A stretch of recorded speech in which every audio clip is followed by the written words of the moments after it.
அவங்கள் கையின் பிரயாசத்தை ஆசீர்வதிங்க ஆண்டவரே. அவர் செய்யக்கூடிய வேலைகளில் ஒரு பெரிய ஆசீர்வாதத்தை கர்த்தர் எடுத்து வருவீராக ஆண்டவரே. கர்த்தருடைய ஆவியானது நாளை எடுத்துக் கொள்வீராக, பாதுகாத்துக் கொள்வீராக. நடக்கக்கூடிய ஆராதனை கர்த்தாவே உங்களுடைய கரத்தில் ஒப்பு கொடுக்கிறோம். பாதுகாத்துக் கொள்ளுங்க, ரத்தப்பட்டி மூடிக்கொள்ளுங்க. நீர் மாத்திரம் பேசும், நீர் மாத்திரம் எங்களுடைய ஆண்டவரே. பாதுகாத்துக் கொள்ளுங்க, ரத்தப்பட்டி மூடிக்கொள்ளும். இயேசுவின் நாமத்தில் ஜெபிக்கிறேன் ஜீவன் நல்ல பிதாவே, ஆமென்.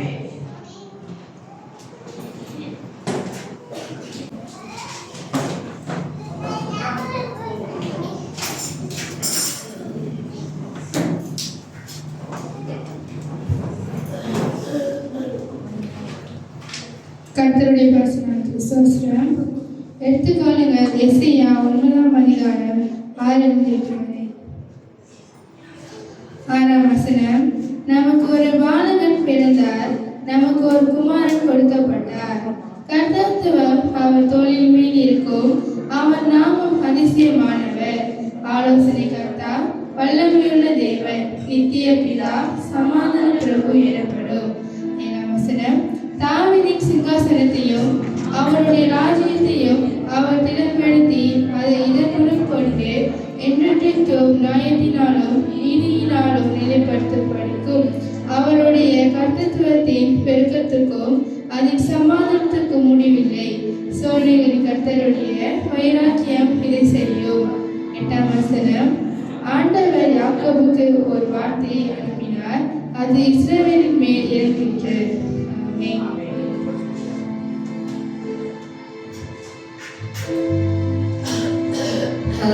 அப்படியே தேவ சிந்தையோட ஆராதனைக்குள்ளாக நம்ம கடந்து செல்வோம். ஓ ரமஷிகானா மாரியாண்டா ரமரம ரமரியாண்டா. ஹalleluya. உமக்கு நன்றி செலுத்துகிறோம் ராஜா. அப்பா, அந்த காலை வேளைக்காக நன்றி ஆண்டவரே. ஓ ரிபாபா பாபா ஷிகானா மாரியாண்டே. ஓ ரிமாசேரியாண்டா ரமஷிகானா மாரியாண்டா ரபு.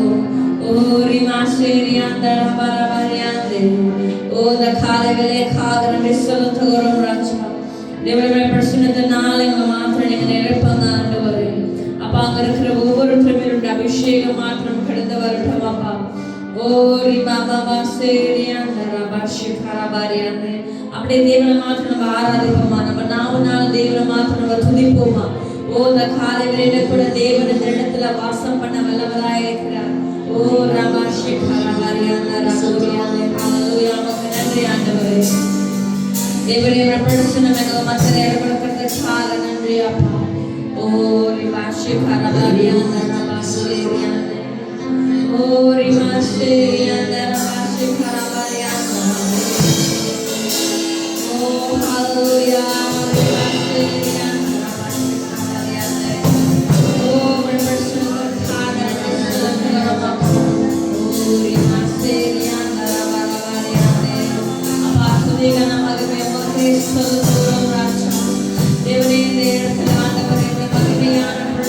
நாங்கள் உணரும்படியாக அப்பா நீ வாசம் செய்ய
ஹalleluya. எத்தனை பேர் இந்த காலையில கூட நீங்க சந்தோஷமா இருக்கீங்க? நல்ல கை வைத்து சொல்லுங்க, தேவனுக்கே மகிமை. ஆமென். அவர் மட்டும்தான் நம்ம ஆராதிக்க வந்திருக்கிறோம். நம்மகிட்ட ஒவ்வொருத்தரும் நம்ம கைகளை கொடுத்து நம்ம இயேசு நல்லவர் என்று சொல்லி நம்ம ஆராதனைக்குள்ளாக நம்ம கடந்து செல்வோம். நல்ல உற்சாகமா இயேசு நல்லவர் என்று நம்ம ஒவ்வொருவருக்கும் நம்ம கையை கொடுக்குமா?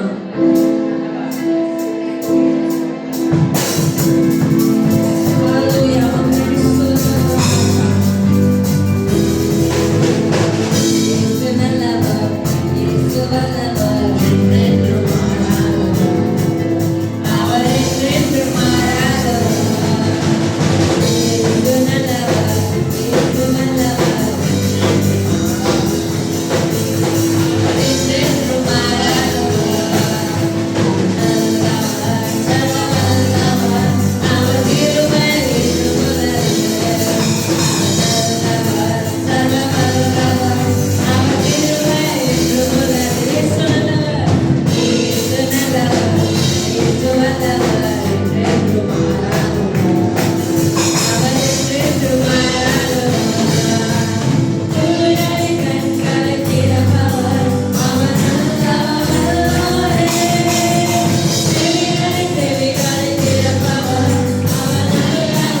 ஸ்தோத்திரம். நல்லா கையை தட்டி ஆண்டவருக்கு நன்றி சொல்லலாம்.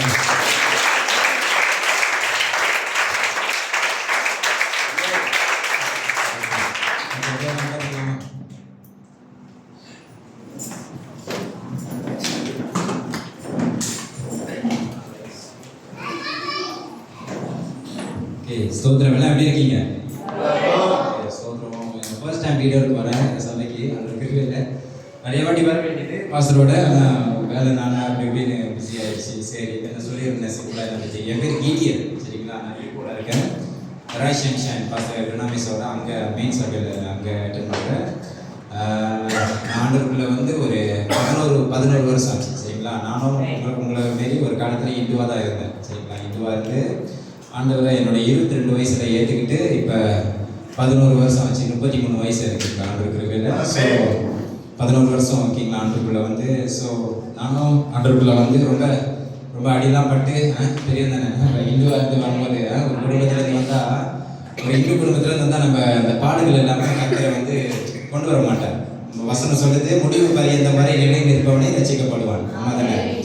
முடிவு பரியந்த வரை கர்த்தர் தான் நமக்கு வேணும், கர்த்தர் தான் எனக்கு வேணும்னு ஒத்த காலில் நம்ம பிடிவாதமா அந்த வைராக்கியத்தில் நிற்கும் போது முடிவில் அதோடைய ஆசீர்வாதத்தை கர்த்தர் காண செய்வோம்.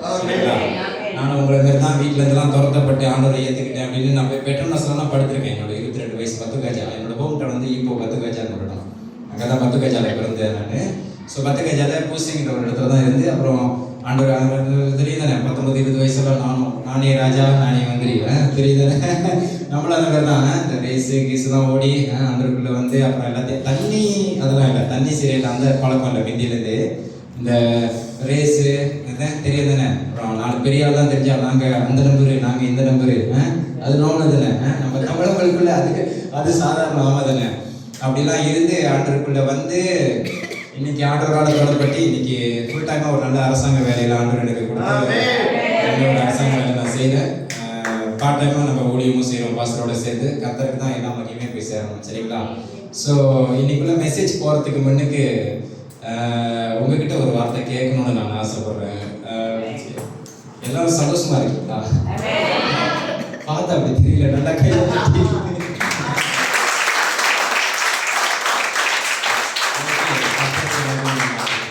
ஸோ இதான் ஃபர்ஸ்ட் டைம் எனக்கு இந்த வாய்ப்பை கொடுத்த ஆண்டவருக்கு முதல்ல நன்றி. ரெண்டாவது பாஸ்டர் பிரணாமிஸ் பாஸ்டர் பிலிப்பைன்ஸில் இருக்காரு, பிலிப்பீன்ஸில் நாளைக்கு வந்துடுவார். ஸோ அங்கே தேர்ஸ்டே வந்து நமக்கு அங்கே சண்டே சில்ட்ரன்ஸ்லாம் இருக்குது மீட்டிங்லாம். அங்கே ரைஷன் ஷானில் சில்ட்ரன்ஸ் பார்ட்டி, கிறிஸ்மஸ் பார்ட்டி இருக்குது. ஸோ அப்படியே கிறிஸ்மஸ் டைம் தானே, டிசம்பர்னாலே எல்லாமே ஒரு கொண்டாட்டமான ஒரு மாதம் தானே. ஆமாம் தானே? போன வாரம் ஞாயிற்றுக்கிழமை என்னுடைய பிறந்த நாள் ஆண்டவர் அங்கே கொண்டாட செய்தார் சபையில். ஆண்டவர் கிருபையில் எல்லாமே நல்லபடியாக முடிஞ்சிச்சு. சரி ஓகே, வார்த்தைக்குள்ளே போயிடுவோங்க. சரி, ஆபிரகாம் தெரியுங்களா எல்லாத்துக்கும்? ஆபிரகாம் தெரியும். யார் ஆபிரகாம்? தைரியமா சொல்லுங்க, தப்பு கிடையாது. தப்பா இருந்தாலும் பயப்படாதீங்க. நீங்க பயந்தா நாம இருந்துருவோம். சொல்லுங்க, ஆபிரகாம் விசுவாசத்தின் தந்தை. அவருடைய மனைவி தெரியுங்களா யாருன்னு? சாரா. அவங்களுக்கு பிறந்த குழந்தையின் பேரு ஈசா. Super, okay. அவருக்கு இன்னொரு மனைவியா இருந்தாங்க தெரியுங்களா? அவங்க பேரு ஆகார். ஆகாருக்கு ஒரு குமாரன் பிறந்தான். அவர் தெரியுங்களா யாருன்னு? இஸ்மாவேல்.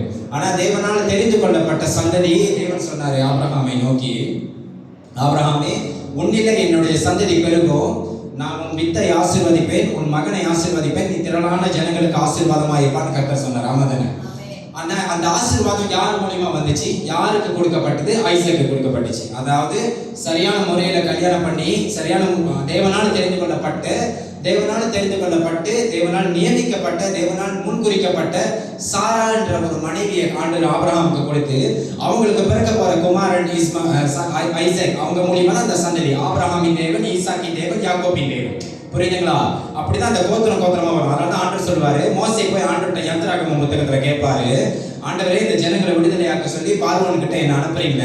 நான் போய் அவங்க கிட்ட பேசும்போது பார்வோன் முன்னுக்கு நிற்கும் போது அவங்க எல்லாம் கேட்பாங்க, நீ யாரு, உன் தேவனுடைய பெயர் என்னன்னு கேட்டா ஆண்டவர் சொல்லுவாரு, போய் சொல்லு அவங்க கிட்ட, நான் ஆபிரகாமின் தேவனும், ஈசாக்கின் தேவனும், யாக்கோபின் தேவனுமா இருக்கிறேன் அப்படின்னு சொல்லுவாரு. ஆமா தானே?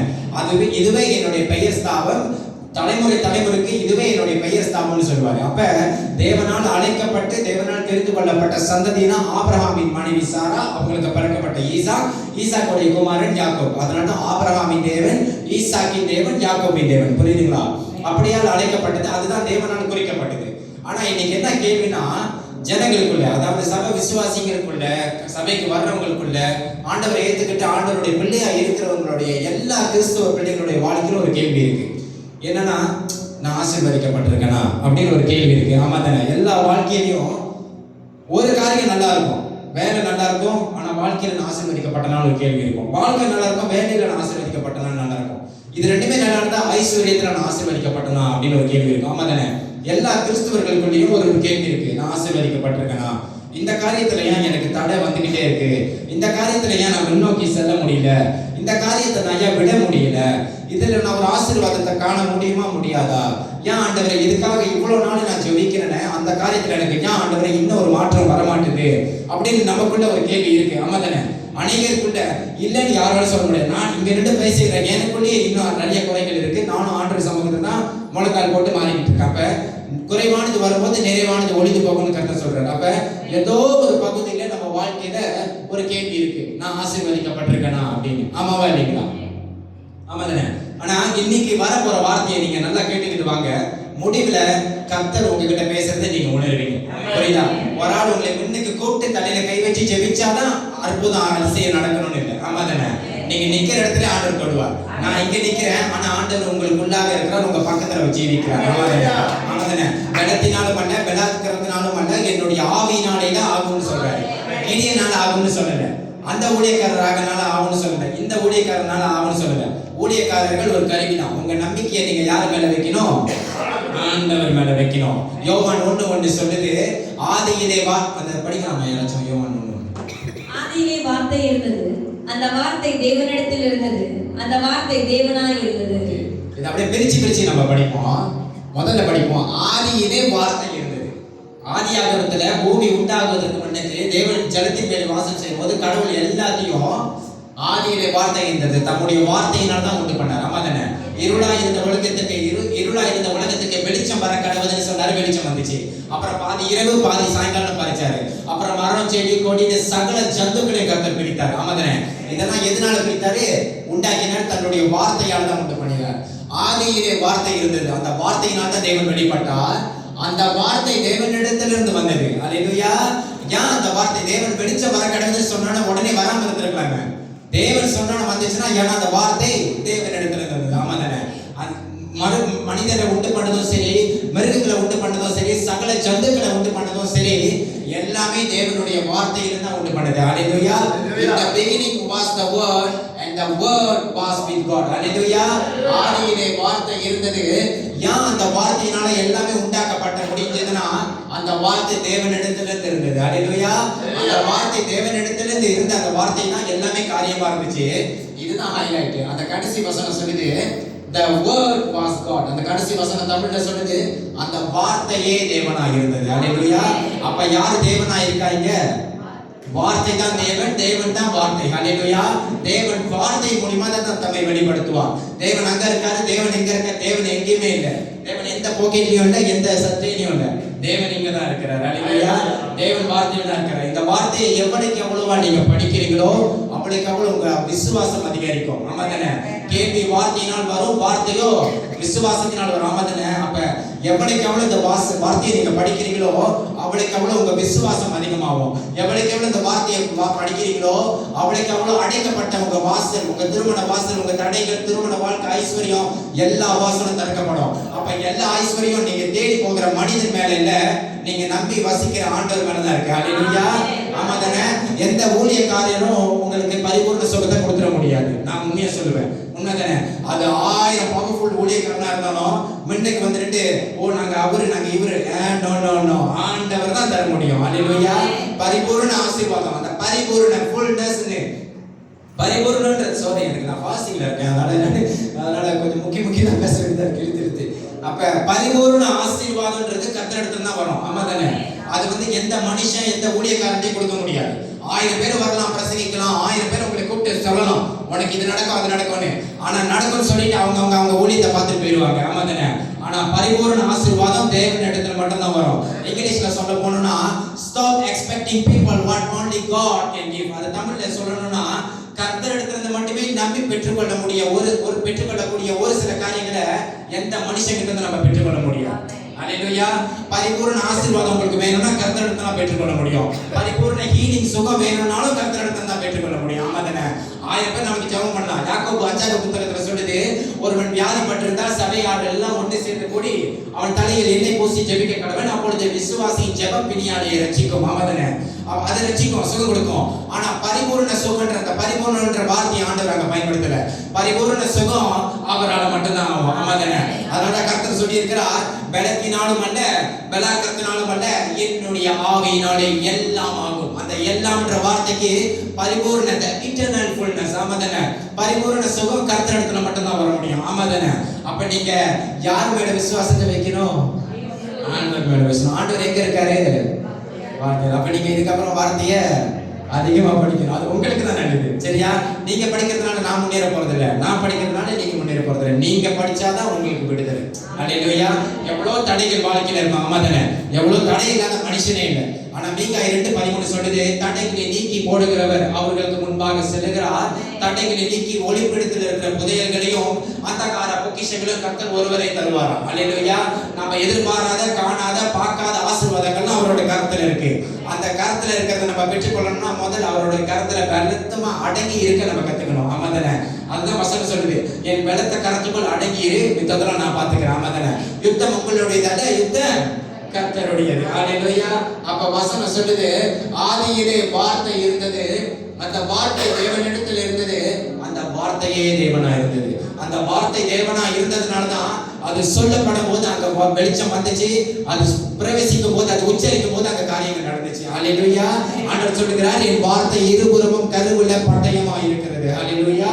அது இருபுறமும் எதற்காக நான் அனுப்புகிறேனோ அதை செய்து திரும்பி அந்த வார்த்தை என்னிடத்திலே வருகிறதுன்னு வசனம் சொல்லுது ஏசாயால. அப்ப ஆண்டவருடைய வார்த்தை இருபுறமும் கருவுள்ள பட்டயமா இருக்கு. அல்லேலூயா. ஏன் பட்டயமா இருக்குதா? தேவன் தான் வார்த்தை. அல்லேலூயா. வார்த்தையா இருக்கிற தேவன் கருவுள்ள பட்டயமா இருக்கு. நீ போ. அந்த 100க்கு அதிபதி, அந்த கதை தெரியும் தானே? ஆண்டவர் சொல்வாரு, ஆண்டவர் 100க்கு அதிபதி ஆண்டவரை பார்த்து சொல்வார், ஆண்டவரே என் வீட்டுக்கு வர்றதுக்கு நீ தகுதியா இல்லை. நான் ஒருத்தனை போன்னு சொன்னா அவன் போவான், நான் வான்னு சொன்னா வருவான். என்கிட்ட எல்லா ஆஸ்தி அந்தஸ்து எல்லாமே இருக்கு. ஆனாலும் என் வீட்டுல அடியேன் என்னோட வேலைக்கார சொந்தம் ஆகணும்னா, சுகம் ஆகணும்னா ஒரு வார்த்தை நீங்க சொல்லுங்க. ஆண்டவர் சொல்றார், இஸ்ரவேலிலே இந்த மாதிரி விசுவாசத்தை எவன்கிட்டயும் நான் பார்க்கல. அதனால நீ போ, என் வார்த்தை அவனை சுகப்படுத்தும். ஆமா தானே?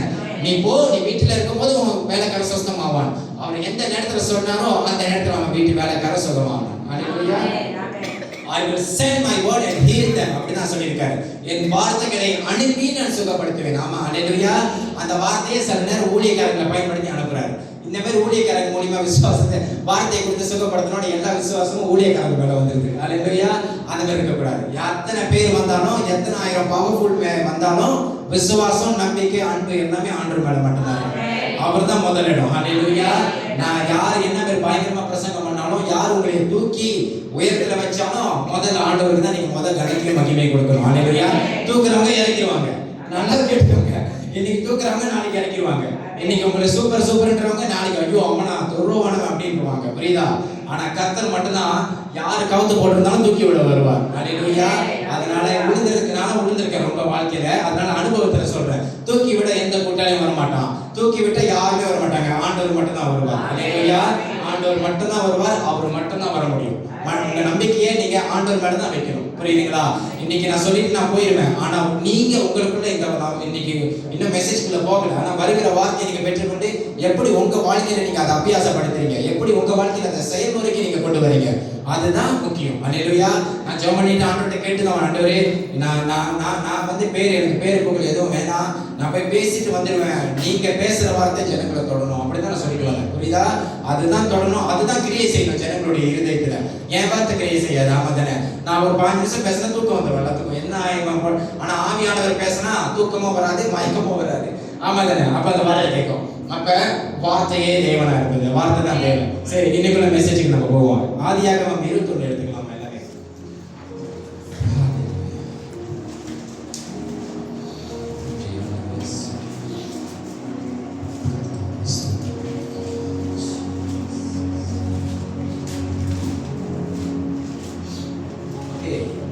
முத சொன்ன கதை தான். ஆபிரகாமுக்கு ஒரு மனைவி, அவங்க பேர் வந்து சாரா. சாராவுக்கு பிறந்த பிள்ளைங்க பேர் வந்து ஐசக். அதுதான் தேவனால் தெரிந்து கொள்ளப்பட்டது, அதுதான் தேவனால் நியமிக்கப்பட்டது, அதுதான் தேவனால் முன்குறிக்கப்பட்டது. அதுதான் என் சந்ததி விளங்கும். ஆபிரகாம் தான் தேசத்தை, நீங்க சொன்ன மாதிரி விசுவாசத்தின் தகப்பன். அந்த விசுவாசத்தின் தகப்பனுடைய விசுவாசமும் சரி, அவருக்கு தேவன் கொடுத்திருக்கிற ஆசீர்வாதமும் சரி, பெருகணும், தொடர்ந்து வரணும், சந்ததிக்கு பின் சந்ததி தேவனால் முன்குறிக்கப்பட்ட அந்த சட்டத்திட்டத்தின்படி வரணும்னா அவருக்கு வந்து ஈசாக்கு பிறக்கணும். ஈசாக்கு ரெபேக்காவுக்கு திருமணம் பண்ணி யாக்கோபு பிறக்கணும். அதுதான் ஆபிரகாம் யாக்கோபு இது. அது அந்த மாதிரி நடந்தாதான் தேவன் ஆசீர்வதிப்பார். ஆனா தேவனால் நியமிக்கப்படாத ஒரு குழந்தை தான் இஸ்மாயில். இன்னைக்கு நம்ம இஸ்மாயில் தான் பார்க்க போறோம். அவர் தான் ஹைலைட் இன்னைக்கு. அல்லேலூயா. அப்ப நான் அந்த கதையை சொல்லி அப்புறம் மெசேஜ்குள்ள போயிடுறேன். எப்படின்னா, இவங்களுக்கு குழந்தை இல்லை. யாருக்கு? சாராவுக்கு குழந்தை இல்லை, கல்யாணம் பண்ணி. ஆபிரகாமுக்கும் 99 வயசாச்சு. ஆமா தானே? அப்ப தொடர்ந்து இருக்கும்போது அந்த வீட்டு வேலைக்காரி தான் ஆகார். நல்லா புரிஞ்சுக்கோங்க. ஆகார் யாரு? சாரா யாரு? மனைவி, ஆபிரகாமோட மனைவி. சோ ஆகார், சாரா, ஆபிரகாம், இஸ்மாயில். இன்னைக்கு இவங்க 4 பேரை பத்தி தான். அப்ப இவங்க வேலை செஞ்சுக்கிட்டே இருக்கு. இவங்க ஒரு வேலைக்காரி. அற்பமா என்ன, அதுவும் எகிப்திலிருந்து வந்தப்பட்ட, எகிப்தினாலே தெரியுது அடிமைத்தனம். எகிப்தினாலே அடிமைத்தனம். ஒரு கட்டுக்குள்ள, ஒரு அடிமைக்குள்ள இருக்கிறவங்க. அவங்களெல்லாம் ஏற்ப நம்ம இப்ப ஒரு மலேசியால பார்த்தோம், ஒரு அகஸ்டின் சொல்லுவோம்ல, அவங்களாம் ஒரு மாதிரி எதிர பார்ப்பாங்க எல்லாமே. ஆனா பூர்வீகம் அவங்க தான். அதே மாதிரி இவங்க பாதையில ஆகார் வந்து ஒரு அடிமை பெண். அடிமை பெண்ணுனா கொஞ்சம் அப்படியே இலக்காரமா, ஏளனமா, அப்படி கொஞ்சம் கேவலமா பார்க்கக்கூடிய ஒரு பெண். அவ தான் ஆகார். அவருடைய பேர் தான் ஆகார். ராஜாவா ஒரு உதாரணத்துக்கு ஆபிரகாமோட மனைவி சாரா. இவங்க 2 பேரும் வாழ்ந்து கொண்டிருக்கும் போது ஆபிரகாமுக்கு 99 வயசு ஆயிடுச்சு. ஆனா குழந்தை, புரியுதுங்களா? குழந்தை இல்லை. ஆண்டவர் ஆனா வாக்கு கொடுத்திருக்காரு ஏற்கனவே. ஆபிரகாமே, உனக்கு உன் சந்ததி பெருகும், உன் வித்தை நான் ஆசீர்வதிப்பேன், நீ சாரா கர்ப்பவதி ஆவாள், ஒரு குமாரனை பெறுவான், அவனுக்கு ஈசாக்கு என்று பெயரிடுவாயாக அப்படின்னு வாக்கு கொடுத்தப்பட்டது. ஆனா மனுஷனுடைய அவசரத்தினால வழி தவறி, அதாவது தேவ சித்தத்துக்கு விரோதமா போய் பிறந்தவன் தான் இஸ்மாயில். அப்ப என்ன நடக்குதுன்னா, குழந்தை இல்லாம ரொம்ப இருக்கிறப்ப 4 பேர் 4 விதமா, தெரியும் தானே நம்ம ஆளுங்க வாய், 4 பேர் 4 விதமா பேச ஆரம்பிச்சிட்டோன்னே ஒரு நாள் சாரா வந்து ஆபிரகாமை கூப்பிட்டு சொல்றாங்க, ஓகே ஆபிரகாமே, எனக்கு தான் குழந்தை இல்லை, நம்ம வீட்டில் ஒரு பொண்ணு வேலை செய்யுது, யாரு? ஆகார். நீ என்ன பண்ணி இன்னைக்கு இவங்களோட இது பண்ணிட்டு உறவு கொண்டுட்டு நீ அவங்களுக்கு ஒரு குழந்தையை கொடுத்துட்டு அந்த குழந்தைய நம்ம எடுத்து வளர்த்துக்கலாம் அப்படின்னு. அவர் என்ன பண்ணிட்டாரு, சரி ஓசியில இன்னொரு பொண்டாட்டி வருதுன்னா யாரும் சும்மா விடுவாங்க. அப்ப அவர் என்ன பண்ணிட்டாரு, சரி ஓகே அப்படின்ட்டு இவரும் ஒத்துக்கிட்டாரு. ஒத்துக்கிட்டு என்ன பண்ணிட்டாரு, அவங்க சொன்ன மாதிரி நடந்து ஒரு குழந்தையும் வந்துருச்சு. யாருக்கு பிறந்த குழந்தை? ஆகாருக்கு தான் முதல்ல குழந்தை பிறந்துச்சு. அந்த குழந்தைக்கு இஸ்மாயில் என்று பெயரிட்டாங்க. ஆமா தானே? அப்ப அவனும் வளர்ந்துட்டான். வளர்ந்து வர இப்ப செல்லமா பார்க்க அவனுக்கு ஒரு 13 வயசு இருக்கும்போது சாரா மாசமானாங்க. சாரா பிரெக்னன்ட் ஆயிட்டான். தேவனால் சொல்லப்பட்ட பேரு. சாரா பிறந்த வச்சுட்டு மாசமாகி பிறந்த வச்சிட்ட பிறகு ஒரு நாள் என்ன பண்றாங்க, அந்த அவன் வளர்ந்தும் போது அவங்களுக்கு குழந்தை இல்லாத டைம்லேயே வந்து ஆகார் வந்து ரொம்ப பந்தா, உனக்கு குழந்தை இல்லை, எனக்கு குழந்தை இருக்கு, என் புருஷன் கூட இருக்காரு அப்படி இப்படின்னு சொல்லிட்டு கொஞ்சம் பந்தா. அதை இவங்களுக்கு பார்த்து அந்த டைம்ல இவங்களும் மாசமாகி இவங்களுக்கும் ஈசாக் பிறந்துனா, ஈசாக் குழந்தை. அப்ப பிறந்தப்போ ஒரு நாள் சாரா ஆபிரகாமை கூப்பிட்டு சொல்றாங்க, ஆபிரகாமே, இந்த அடிமை பெண்ணோட குழந்தை நமக்கு வேணாம். புரியுதுங்களா? இந்த அடிமை பெண்ணோட குழந்தை நமக்கு வேணாம். ஆண்டவர் சொல்லிட்டாரு தானே, தேவன் சொல்லிட்டாரு தானே நமக்கு இஸ்மாயில் கொடுப்பாரு. அதே மாதிரி இஸ்மாயில் பிறந்துட்டான். இதுக்கப்புறம் இந்த குழந்தை நமக்கு தேவையில்லை. இந்த குழந்தைய போயிட்டு விட்டுட்டு வந்துரு, இல்லை கொண்டுட்டு எங்கேயாச்சும் விட்டுட்டு வந்துரு. அர்த்தம்னா கொண்டு, அதான் நம்ம பாஷையில போய் விட்டுட்டு வந்துரு, நமக்கு இந்த குழந்தை தேவையில்லை அப்படின்னு சொல்லி அனுப்புறோம். இது வந்து ஆபிரகாமுக்கு மனசு ரொம்ப வேதனையா போயிடுச்சு கேட்டப்ப. இருந்தாலும் அவர் சொல்லிட்டு போனோடனே தேவ ஆவியானவர் எனக்கு ஆபிரகாம்கிட்ட சொல்லுவாரு, ஏன்னா நான் வேகமா போனேன், அதனால சீக்கிரம் போறேன். அப்ப ஆவியானவர் ஆபிரகாம்கிட்ட சொல்றாரு, உன் மனைவி பேச்சை கேளுன்ட்டார் ஆண்டவர். அதாவது சாரா பேச்சை கேளுன்ட்டார். சரி, ஆண்டவரே சொல்லிட்டாரு, இதுக்கப்புறம் மறு பேச்சு இல்லை அப்படின்ட்டு அவர் என்ன பண்றாரு, ஒரு நாள் 21ஆம் அதிகாரம் 9-12 வரைக்கும் நம்ம படிக்கலாம். 21ஆம் அதிகாரம் 9ஆம் வசனம். பின்பு எகிப்து தேசத்தாலாகிய ஆகார் ஆபிரகாமுக்கு பெற்ற குமாரன் பரியாசம் பண்ணுகிறதை சாராள் கண்டு ஆபிரகாமை நோக்கி, இந்த அடிமை பெண்ணையும் அவன் மகனையும் புறம்பே தள்ளும். இந்த அடிமை பெண்ணின் மகன் என் குமாரனாகிய ஈசாக்கோடு சுதந்திரவாளி இருப்பதில்லை என்றார். தன் மகனை குறித்து சொல்லப்பட்ட இந்த காரியம் ஆபிரகாமுக்கு மிகவும் துக்கமாய் இருந்தது. அப்பொழுது தேவன் ஆபிரகாமை நோக்கி, அந்த பிள்ளையையும் உன் அடிமை பெண்ணையும் குறித்து சொல்லப்பட்டது உனக்கு துக்கமாய் இருக்க வேண்டாம். ஈசாக்கினிடத்தில் உன் சந்ததி விளங்கும். ஆதலால் சாராள் உனக்கு சொல்வதெல்லாவற்றையும் கேள். ஓகே, ஆண்டவருக்கு கன்ஃபர்மேஷன் கொடுத்துட்டாரு பாருங்க. அண்ணன் சொல்றாரு, அந்த முதல்ல இதுக்கு காரணமா இருந்தது வந்து ஆகார் வந்து பரியாசம் பண்ண ஆரம்பிச்சிட்டா சாராளை பார்த்து. எனக்கு குழந்தை இருக்கு, உனக்கு குழந்தை இல்லை. ஆனா குழந்தை வந்த பிறகு சாராள் சொல்றா, நீ இந்த பிள்ளையை கொண்டு போய் விட்டுட்டு நீ வந்துரு. ஆகார் மட்டும் வேலை வீட்டு வேலை செய்யறதுக்கு பிள்ளையை மட்டும் கொண்டு வந்துரு. இவன் வந்து என் பிள்ளை ஈசாக்கோட இஸ்மாவேல் வந்து சுதந்திரவாளி, அந்த ஆசீர்வாதம் அவனால பெற முடியாது. என் பிள்ளை தான். ஆண்டவர் என் பிள்ளைக்கு கொடுத்தது என் பிள்ளைக்கு கொடுத்ததான். அது வந்து எந்த வகையிலையும் ஆகாருக்கு நான் கொடுக்க முடியாது. ஆகாரோட ஒத்து போக மாட்டேன். ஆகாருக்கு அதில் பிச்சு ஒரு சத்து நம்ம சொத்துன்னு சொல்லுவோம், அதில் 10% கூட நான் அவனுக்கு கொடுக்கவே மாட்டேன். நீ போய் விட்டுட்டு வந்துருன்னு சொன்னோன்னே இது வந்து ஆபிரகாமுக்கு ரொம்ப பாரமா துக்கமா இருந்தது. ஆபிரகாம் வந்து பாரத்தோட துக்கத்தோட இருக்கும்போது ஆண்டவர் ஆபிரகாமை கூப்பிட்டு சொல்றாரு, உன் மனைவி பேச்சை கேளு, அவர் சொல்வதை செய்யும், உன் வித்து ஈசாக் மூலியமா ஆசீர்வதிக்கப்படும் சொல்லிட்டாரு. அப்ப ஒரு நாள் என்ன பண்றாரு, ஒரு நாள் வந்துச்சு. இவர் அப்பெல்லாம் வந்து அந்த தண்ணி பால் ஊத்தி நம்ம பாத்தி இப்போ ஊத்தின்னு சொல்லுவோம்ல, அந்த மாதிரி ஒரு தண்ணி போத்தையில ஒரு கிளாஸ் தண்ணியை பிடிச்சி கொடுத்து ஆபிரகாம் என்ன பண்றாரு, இஸ்மாவேலை தூக்கி ஆகாருடைய தலையில வச்சுட்டு ஆகாருடைய தோள்பட்டையில வச்சுட்டு இந்த தண்ணியை எடுத்துட்டு இந்த குழந்தைய எடுத்துட்டு போ, எங்க அந்த தண்ணி முடியுதோ அங்க இஸ்மாவேலை விட்டுட்டு நீ மட்டும் வந்துரு. கதை இருக்கு. பிள்ளைய கொண்டு போயிட்டு நீ அந்த பிள்ளைய விட்டுட்டு தண்ணி முடிகிற இடத்துல வரைக்கும் போயிட்டு அந்த தண்ணி முடிஞ்ச பிறகு நீ மட்டும் வந்துரு, பிள்ளை வேணும். அப்ப பிள்ளை செத்தாலும் அவனுக்கு கவலை இல்லை, புரியுதுங்களா? ஏன்னா அது அவங்க ஒரு இதுக்காக அவசரத்துக்காக, மனிதனுடைய அவசரத்தினால தேவனுடைய சித்தத்துக்கு விரோதமா பிறந்த குழந்தை அது, தெரியுங்களா? தேவன் நியமிக்கப்படல. தேவன் சொல்லவே இல்லை எங்குமே எனக்கு வந்து இஸ்மாவேல் போறமான்னு சொல்லவே கிடையாது. தேவன் கொடுத்தது ஆபிரகாம், ஈசாக், யாக்கோபு. அப்ப என்ன கவனிங்க, அப்ப இந்த மாதிரி செய்யும் போது சாராவும் எடுத்துக்கிட்டு போயிட்டாங்க, புரியுதுங்களா? அப்ப 14 படிக்குங்க, 14 15 வசனம். ஆபிரகாம் அதிகாலையில் எழுந்து அப்பத்தையும் ஒரு துருத்தி தண்ணீரையும் எடுத்து ஆகாருடைய தோளின் மேல் வைத்து பிள்ளையையும் ஒப்பு கொடுத்து அவளை அனுப்பிவிட்டான். அவள் புறப்பட்டு போய் பெயர் சிபாவின் வனாந்தரத்தில் அலைந்து திரிந்தாள். துருத்தியில் இருந்த தண்ணீர் செலவழிந்த பின்பு அவள் பிள்ளையை ஒரு செடியிலே கீழே விட்டு, பிள்ளை சாகிறதை நான் பார்க்க மாட்டேன் என்று எதிராக அம்பு பாயும் தூரத்திலே போய் உட்கார்ந்து சத்தமிட்டு அழுதாள்.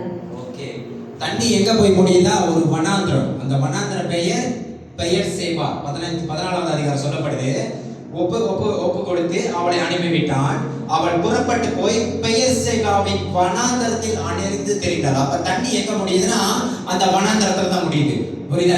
பைபிள்ல சொல்லப்படுது நம்மளோட எஸ்டிமேஷன், புரியுதுங்களா? அப்ப அந்த தண்ணி அந்த துருத்தியில கொடுக்கப்பட்ட அந்த தண்ணீர் எங்க முடியுதுன்னா ஒரு வனாந்தரம். வனாந்தரம் எப்படி இருக்கும் தெரியுதுன்னு, தண்ணியும் இருக்காது, வறண்ட நிலங்கள், புரியுதா? வறண்ட நிலத்துமா இருக்கும், அங்க தண்ணியும் காணப்படாது, நீர்வீழ்ச்சி எதுவுமே இருக்காது, அதான் வனாந்தரம், புரியுதுங்களா? வெறும் பாலைவனம் மாரி இருக்கும், வெறும் மண்ணு, அவ்வளவுதான். அடிக்க மேல சூரியன், கீழே வனாந்தரம், கீழே அந்த மண்ணு, அதுதான் வனாந்தரம். அந்த வனாந்தரத்துல போய் தண்ணி முடியும். அப்ப அங்க முடிஞ்ச பிறகு 15வது சொல்லுது, துருத்தியில் இருந்த தண்ணீர் செலவழித்த பின்பு அவர் பிள்ளையை ஒரு செடியின் கீழே விட்டு, புரியுதுங்களா? தண்ணி முடிஞ்சிருச்சு, துருத்தியில் இருக்கிற தண்ணி முடிஞ்சிருச்சு. அந்த தண்ணி முடிஞ்ச இடம் பெயர் வந்து வனாந்தரம். அந்த வனாந்தரத்தின் பெயர் சேவா. அங்க இருக்கிற ஒரு செடியின் கீழே, ஒரு மரத்தின் கீழே, ஒரு செடியின் கீழே குழந்தையை விட்டுட்டான். இஸ்மாவேலை விட்டுட்டு 16வது அதிகாரம் சொல்லுது, 15 சொல்லுது, துருத்தியில் இருந்த தண்ணீர் செலவழிந்த பின்பு அவர் பிள்ளையை செடியின் கீழே விட்டு, பிள்ளை சாகிறதை நான் பார்க்க மாட்டேன் என்று எதிராக அம்பு பாயும் தூரத்திலே போய் உட்கார்ந்து சத்தமிட்டு அழுதார். புரியுதா? 16வது சொல்லுது, 16 சொல்லுது, பிள்ளை சாகிறதை நான் பார்க்க மாட்டேன் என்று எதிராக அம்பு பாயும் தூரத்தில் போய் உட்கார்ந்து அழுதா. அப்ப பிள்ளை சாக போகுது, ஆமா தானே? பிள்ளை சாக போகுது, அதுக்கு அதான் அடையாளம். தண்ணி முடிஞ்சிருச்சு, வனாந்தரத்துக்கு வந்தாச்சு, அங்க தண்ணி எடுத்து பிள்ளைக்கு கொடுக்க முடியாது. அப்பங்காரன் சொல்லிட்டான், நீ போய் விட்டுட்டு வந்துரு. ஆனாலும் அம்மாவாச்சே, பெத்தவங்க அந்த மனசு இருக்கும் தானே, தான் ஆடலாலும் தன் சதை ஆடும், ஆமா தானே? அப்ப தண்ணி முடிஞ்சு பெத்தவங்க அப்பா அனுப்பிட்டாரு, அம்மாவும் கொண்டு வந்துட்டாங்க. அந்த கொடுக்கப்பட்ட தண்ணியும் முடிஞ்சிருச்சு, அது ஒரு வனாந்தரம், அங்க தண்ணியும் பார்க்க முடியாது, கடலையும் பார்க்க முடியாது, அவசரத்துக்கு பிள்ளைக்கு எடுத்து ஆகாரத்துக்கு கொடுக்கறதுக்கு. அப்ப எல்லாமே ஒரு கைவிடப்பட்ட நிலைமை ஆயிடுச்சு அந்த பையனுக்கு. அல்லேலூயா! பையன் வந்து கைவிடப்பட்ட பிள்ளை.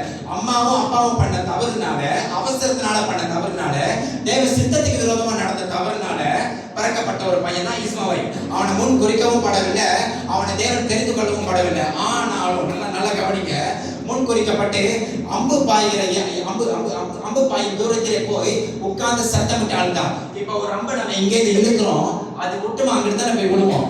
அந்த மாதிரி உழுவுகிற ஒரு தூரமா போயிட்டு எகுத்தாப்புல, அதாவது பிள்ளைக்கு அழுவுது, தண்ணி முடிஞ்சிச்சு, அவன் அழுகுறான், அவனுக்கு பசியா இருக்கு, அவன் அழுகுறான், அவன் சாவ போகிறான். புரியுதுங்களா? வசனம் அழகா என்ன சொல்லுது? அவள் புறப்பட்டு போய் வந்தா துருத்தியிலே செலவழித்த பின்பு அவன் பிள்ளையை ஒரு செடிக்கலை விட்டு பிள்ளை சாகிறது. அப்ப அவனுக்கு பசி, ஆமாதானே? பசி, தண்ணி இல்ல, சாக போறான். அவன் முடிச்சு, அவன் கதை 13 வயசு பையனுக்கு முடிய போகுது கதை, ஆமாதானே? அவன் தவறு பண்ணல, அவன் எந்த வகையிலும் தவறு பண்ணல. அம்மா பண்ணால தேவனுக்கு விரோதமா போனதுனால நடந்த தவறு, ஆமாதானே? தேவனால் முன்குறிக்கப்படல. ஏன் திரும்பி சொல்றேன்னா அதுதான் ஆயிரம். தேவனால் முன்குறிக்கப்படாத ஒரு பையன் தான் இஸ்மாவேல். இஸ்மாவேலுடைய கோத்திரம் தேவனால் முன்குறிக்கப்படாத ஒரு பையன். அப்ப அம்பு பாய்கிற தூரத்துல போயிட்டு இங்க இந்த பில்டிங்ல இங்க நான் நிக்கிற இடத்துல அந்த பையன் நிக்கிறானா, எதிர்த்தாப்புல இங்க ஒரு அம்பு வீசினா எவ்வளவு தூரத்துக்கு போய் விழுவோமோ அந்த தூரத்துல போயிட்டு அவங்க அம்மா நெடுத்து தாய் அழுகுறோம். பெத்தவங்க அழுகுறாங்க, ஆமா தானே? அவங்க அம்மா அழுகுறாங்க. பையன் இங்க சாவ போறான், பிள்ளை அங்க அழுகுறாங்க. அது தேவனால் தெரிந்து கொள்ளப்படாத ஒரு பிள்ளை, தேவ சித்தத்துக்கு விரோதமாய் பிறக்கப்பட்ட பிள்ளை. அந்த பிள்ளை வர்றதுக்கு காரணமே, அந்த பிள்ளை அந்த உலகத்துக்கு வரணும் காரணமா இருந்தா அவங்க அப்பனே சொல்லிட்டான், தண்ணி முடிஞ்சிருச்சு, நீ போய் விட்டுட்டு வந்து. ஆமா தானே? அம்மாவும் இருக்கலாம், அப்பாவும் இருக்கலாம், எல்லாமே கைவிட்டாலும் 17வது வசனம் படிக்குமா? 17ஆம் வசனம். தேவன் பிள்ளையின் சத்தத்தை கேட்டார். ஹல்லேலூயா. தேவதூதன் வானத்திலிருந்து ஆகாரை கூப்பிட்டு, ஆகாரே, உனக்கு என்ன சம்பவித்தது? பயப்படாதே. பிள்ளை இருக்கும் இடத்திலே தேவன் அவன் சத்தத்தை கேட்டார். ஹல்லேலூயா. அவன் அழுகிற சத்தத்தை அவங்க அம்மா கேட்டும் ஒண்ணும் பண்ண முடியல, ஆமா தானே? தூரத்துல இருக்கிற அவங்க அப்பாவை கேட்டும் ஒண்ணும் பண்ண முடியல, ஆமா தானே?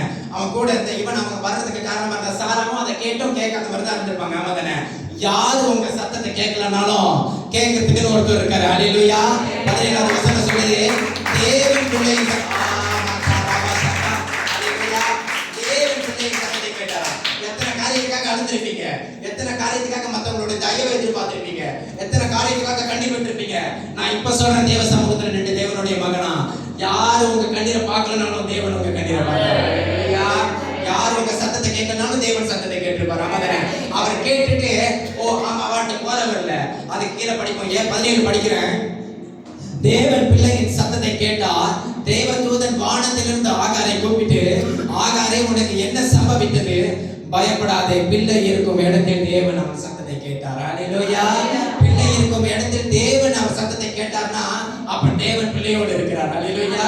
தேவனால தெரிந்து கொள்ளப்படாத ஒரு பிள்ளை தான், தேவன் முன் குறிக்கப்படாத ஒரு பிள்ளை தான், மனுஷனுடைய அவசரத்தினால பிறந்த ஒரு குழந்தை தான், அது தேவ சித்தத்துக்கு விரோதமா பிறந்த குழந்தை தான், அவசரத்துல பிறந்த குழந்தை தான். ஆனாலும் தேவன் அதை ஆசீர்வதித்தார், கூட இருக்கார், ஆமா தானே?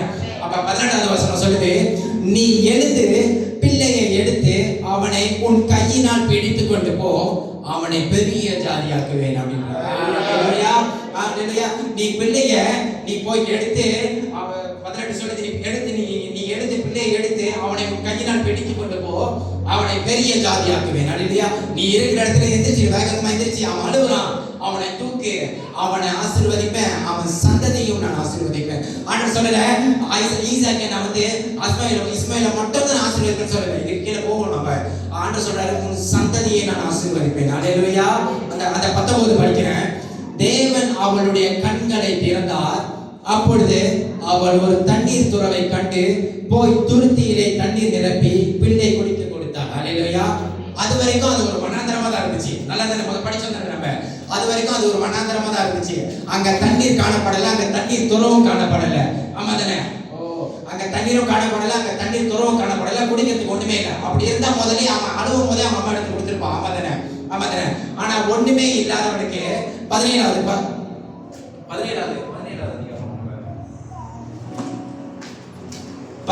அதிகாரம் வசனம் 25 நான் படிச்சிடறேன். 17வது அதிகாரம் வசனம் 25.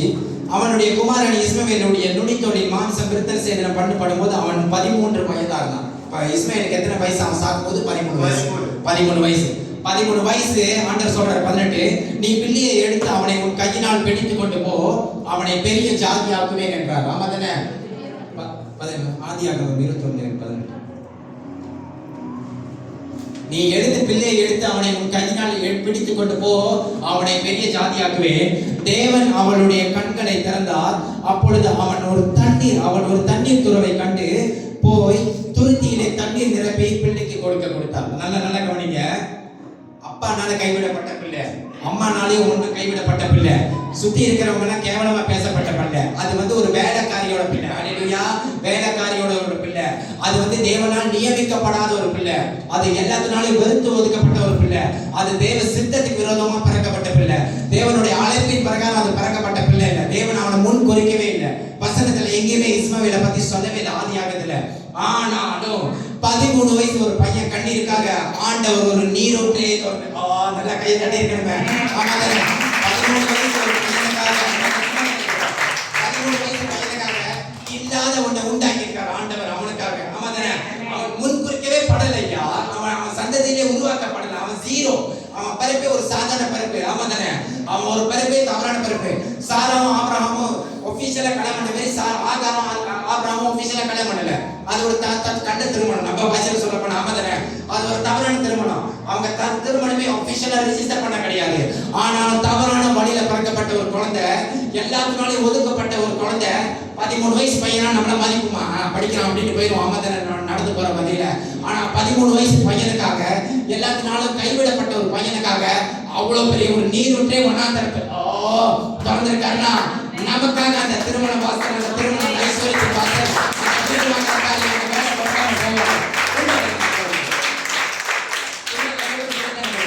13 வயசு பையன், கைவிடப்பட்ட பையனுக்காகவே அவ்வளவு பெரிய ஒரு இல்லாத பொண்ணு, 13 வயசு பையனுக்காக இல்லாத ஒரு நீரூற்றை வனாந்தரத்தில் திறந்திருக்காருன்னா உங்களுக்காக எனக்காக அந்த சின்ன வாசலை திறக்க மாட்டாரா? அந்த வேலை வாசலை திறக்க மாட்டாரா? அந்த வீடு வாங்குற காரியத்தை திறக்க மாட்டாரா?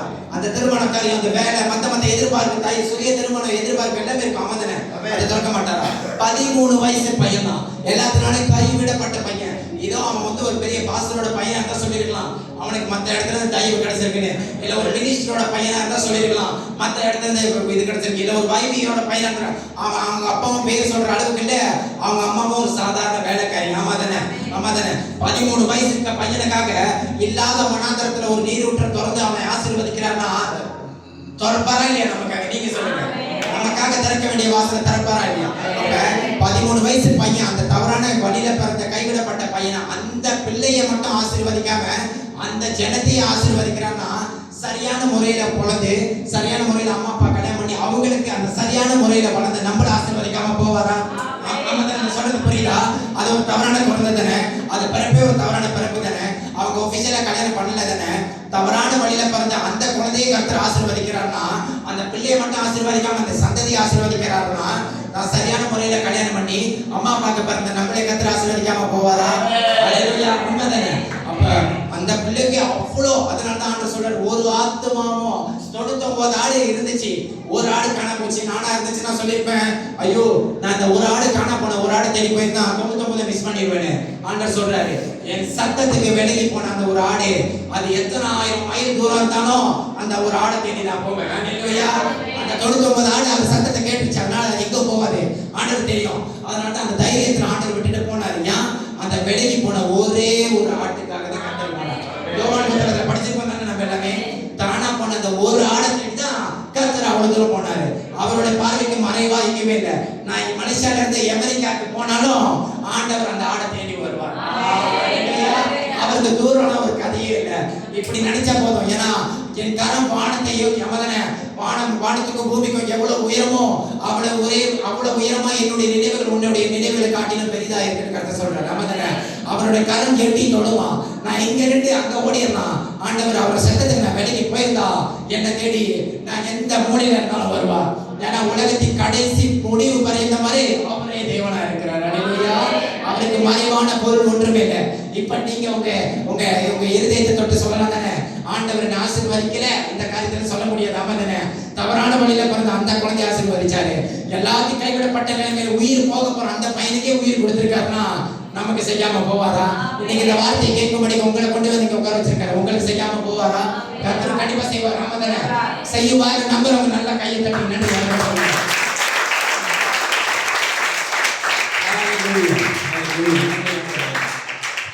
20வது வசனம் சொல்லுது, தேவன் பிள்ளையுடனே இருந்தார், அவன் மலர்ந்து வனாந்தரத்திலே குடியிருந்து வில் வித்தையிலே வல்லவனானான். அவன் பாரான் வனாந்தரத்திலே குடியிருக்கையில் அவனுடைய தாய் எகிப்து தேசத்தலாகிய ஒரு பெண்ணை அவளுக்கு விவாகம் பண்ணிவிட்டார். ஹல்லேலூயா. அப்ப அவன் அவன் சந்ததியும் ஆசீர்வதிக்கிறாரு, அவங்க அம்மாவையும் ஆசீர்வதிக்கிறாரு, அவனுக்கு திருமணத்தையும் நடத்துறாரு, அவன் மூலியமா குழந்தை, அவன் குழந்தை குழந்தை குழந்தை குழந்தை அப்படின்ட்டு அவன் சந்ததியும் ஆசீர்வதிக்கிறார். ஆமா தானே? யோசிக்க முடியுமா நம்மளால? கைவிடப்பட்ட ஒரு குழந்தை, அல்லேலூயா, கைவிடப்பட்ட ஒரு குழந்தை, யாராலையும் முன்குறிக்கப்படாத, யாராலையும் மதிக்கப்படாத ஒரு குழந்தை. அது பிறப்பே தவறான பிறப்பு தான். அல்லேலூயா. அது ஒபிஷியலா ஆபிரகாம் சாராவை கல்யாணம் பண்ணி பிறக்கப்பட்ட ஒரு குழந்தையே அல்ல. ஆமா தானே? இன்னைக்கு நான் பிரசங்கம் பண்ண ஆண்டு கிருபில ஒரு 8 சபையில பேசியிருக்கேன். பட்டப்பட்டு கேன் நெல்லிசங்கிலான் அப்படின்னு ஒரு ஆண்டு கிருபில ஒரு இது 8வது இடம் இருக்கு. 8வது இடத்துல நான் பேசியிருக்கேன். இதுல எனக்கு எந்த ஒரு பெருமையும் இல்லை. நானும் கைவிடப்பட்ட ஒரு நிலைமையில தான் இருக்கேன். ஓனஸ்டா சொல்றேன். எல்லாம் சொல்ல மாட்டாங்க, நம்ம சொல்லுவோம். கைவிட ஒரு பட்ட நிலைமையில எல்லாரும் குடும்பத்தினால ஒதுக்கப்பட்டேன். நான் எதிர்பார்க்கல இன்னைக்கு இந்த வாழ்க்கையை நான் வாழ்வேன். கொஞ்சத்துல நான் உண்மையா தான் இருந்தேன். அல்லேலூயா. இன்னைக்கு பெரிய இதுதான் இல்லை, ஏதோ போதுன்ற அளவுக்கு வச்சிருக்காரு. அது போதாதான் நமக்கு. ஆமா தானே? நமக்கு பேங்க்ல ஃபுல்லா இருக்கணும் அப்படியா? இல்ல தேவையில்லை. ஏதோ அவசரத்துக்கு கொடுத்து உதவுற அளவுக்கும், ஆசைப்படத்தை வாங்கி சாப்பிட்றதுக்கும் சேவிக்கு கொஞ்சம் இருந்தா போதும் தானே? கொஞ்சம் போதும் தானே? அன்னைக்கு ஒப்பு கொடுத்தேன் நான் 11 வருஷம் இன்னைக்கு ஊழியத்துல நான் பயன்படுத்துறேன். நான் என்னைக்குமே ஒவ்வொரு வாட்டி கைவிடப்பட்டு போகும்போதும், ஒவ்வொரு வாட்டி பலவீனமா போகும்போதும் இந்த காரியத்தை தான் நினைக்கிறேன். ஈசாக்கியே இஸ்மாவேலியே ஆசீர்வதிச்சுக்கலாம், நானா ஏமாத்திரம் ஆண்டவர். நம்மளாம் சரியான முறையில் தானே கல்யாணம் பண்ணி அம்மா அப்பாவுக்கு பிறந்திருக்கோம். ஆமா தானே? அந்த தவறான வழியில பிறந்த அந்த அம்மா அப்பாவுக்கு பிறந்த அந்த குழந்தையே வேற லெவல் ஆசீர்வதிக்கிறாருன்னா, இல்லாத ஒன்னே உண்டாக்கியிருக்காரு. வனாந்தரத்துல நீர் விட்டே இருக்காது. அவன் தண்ணி, அவன் சொந்த தண்ணியே இல்லை, ஒரே செடி மட்டும் தான் இருந்திருக்கு. அதுக்கு கீழே தான் பிள்ளையை விட்டுட்டான். ஆனா அந்த பிள்ளையை எடுத்து ஆண்டவர் இன்னைக்கு பயன்படுத்துறாரு.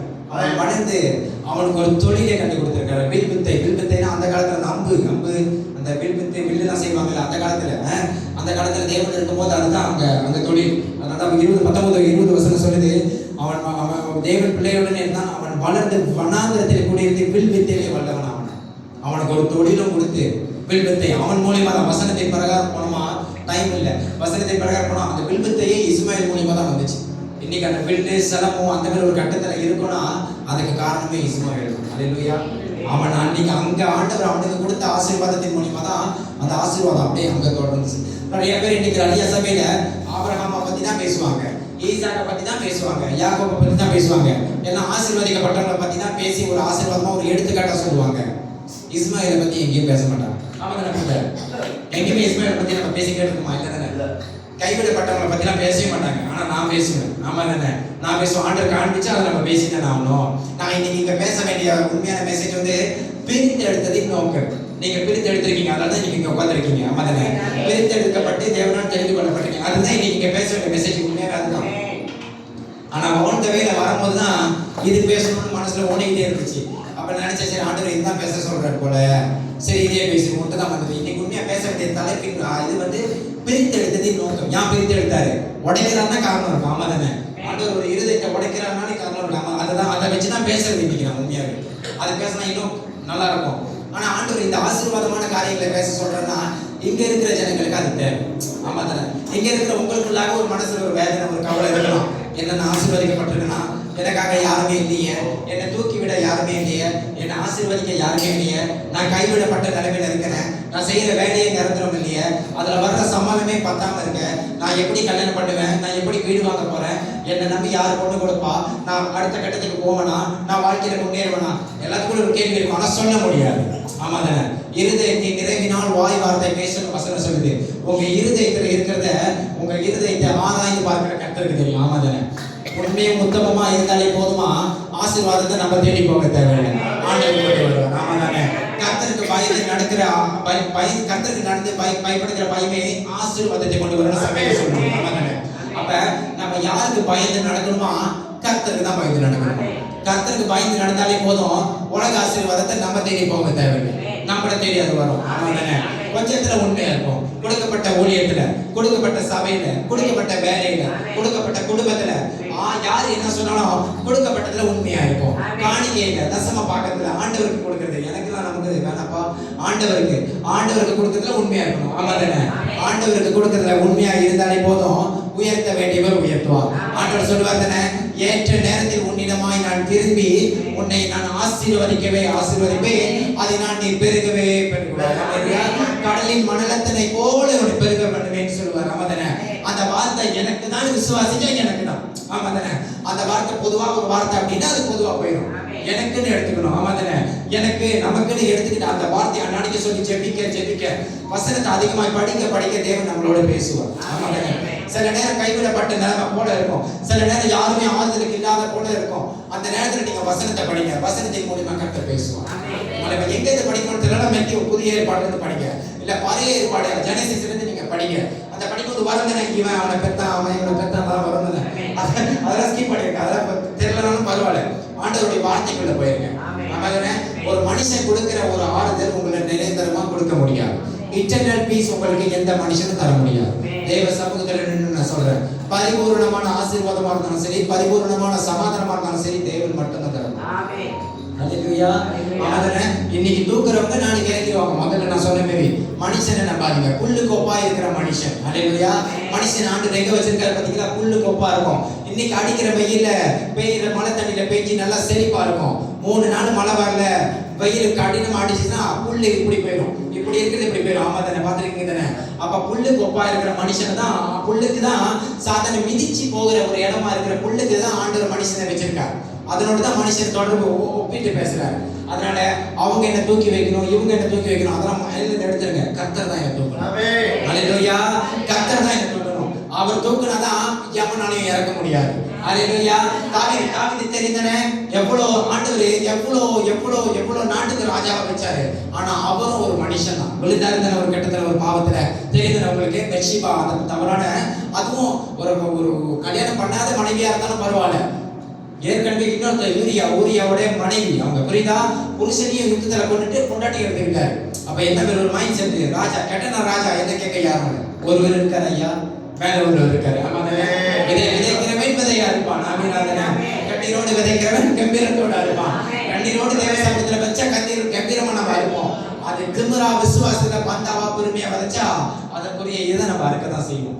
அண்ணா சொல்றாரு தானே, கிருபை தாழ்மை உள்ளவனுக்கு நான் கிருபை கொடுப்பேன், கிருபை உள்ளவனுக்கோ நான் எதிர்த்து நிற்பேன்.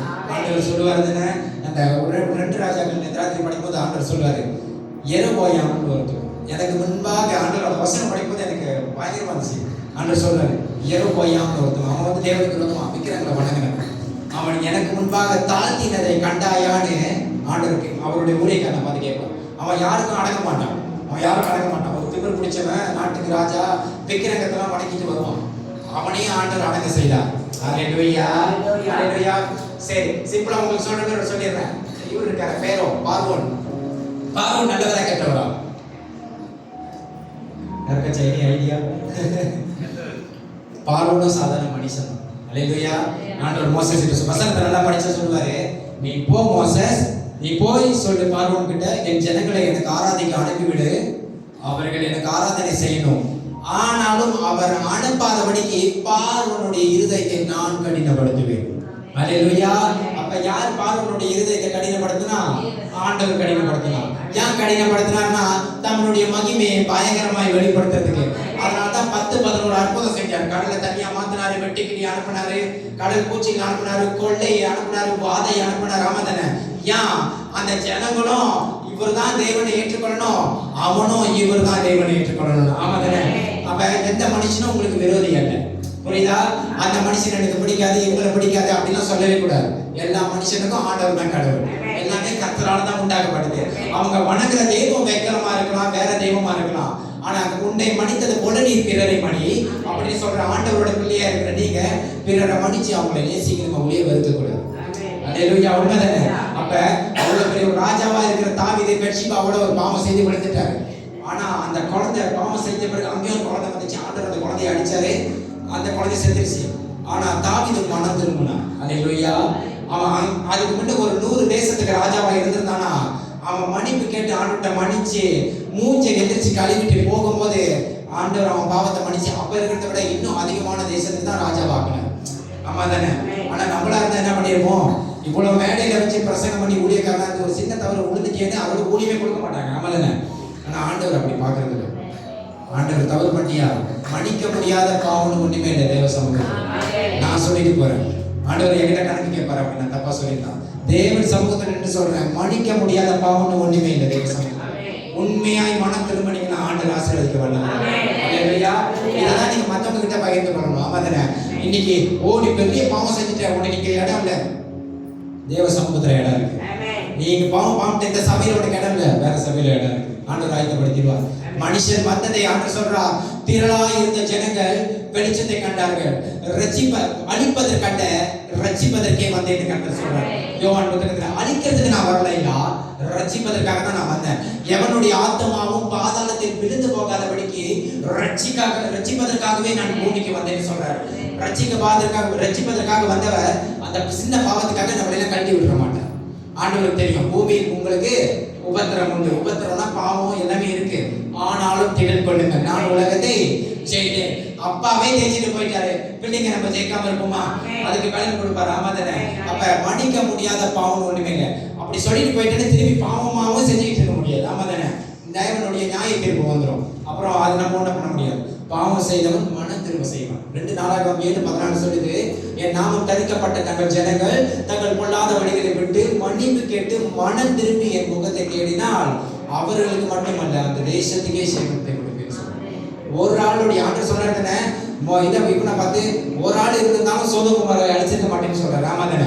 ஒரு ஆள் திறப்பின் வாசல் நிக்கிற ஜெபத்துக்காக இருந்திருந்தாலும் சோதோகுமாரை அழிச்சிருக்க மாட்டேன், ஆனாலும் அழிச்சேன். அதேதான் இங்க அந்த வசனத்தை ஆதியாகமத்துல சொல்லப்பட்ட அந்த வசனத்தை 2 நாளாகமம் 7:14 ஒப்பிட்டு பாத்தீங்கன்னா ஆண்டு சொல்றாரு, என் நாமம் தரிக்கப்பட்ட ஜனங்கள். அப்படின்னா தேவனுடைய நாமத்தை அறிந்த ஜனங்கள். ஆமா தானே? தேவனுடைய பிள்ளையா இருக்கிற ஜனங்களா இருக்க நாம, என் நாமம் தரிக்கப்பட்ட தங்கள் ஜனங்கள் தங்கள் பொல்லாத வழிகளை விட்டு, முதல்ல நீங்க என்ன பண்ணணும்? பொல்லாத வழிகளை விடணும். நீங்க செய்யற அந்த பாவத்தை விடணும். விட முடியுதோ விட முடியலையோ, ஆனா தேவ சமூகத்துல அதை விடுற ஆண்டவரே எனக்கு பலன் கொடுங்க விடுவார். நான் ஒரு பையனை பார்த்து சொன்னேன், ஒரு நாள் 10 பார்த்தா சிகரெட் அடிப்பான். நான் சொன்னேன், புரியுதா? அந்த பையனை பார்த்து சொன்னேன், கொஞ்சம் குறைச்சிக்கோனே அப்படின்னா. அண்ணன் என்ன நல்லா பேசுவான். 28 வயசு அந்த பையனுக்கு, 29 வயசு. சொன்ன குறைச்சிக்கோடா அப்படின்னு. இல்லைண்ணே, அண்ணனுக்கு அடிச்சு பழகிட்டேன், குடிச்சிக்கோட குறைச்சிக்கோடா. எப்படி நான் 10 பார்த்தா கடிச்சா நான் 8 பார்த்தா கொண்டா அப்படின்னு. அதே மாதிரி அவன் அடிச்சான் எனக்காக. அப்புறம் அங்கிட்டு மத்தியானம் வரோம், 6 கொரடா அப்படின்னு. 6க்கு வந்தான், கட்டாயப்படும். அவன் சிறந்த தாக்கிட்டு அந்த பையன் பயங்கரமா சிகரெட் அடிப்பான். அப்புறம் 4க்கு வந்தான், அந்த வாரம் 1 வாரம் விட்டு இன்னொரு வாரம் 2, கடைசியில 1. இப்ப சிகரெட்டே ஓடிட்டான் அந்த பையன்.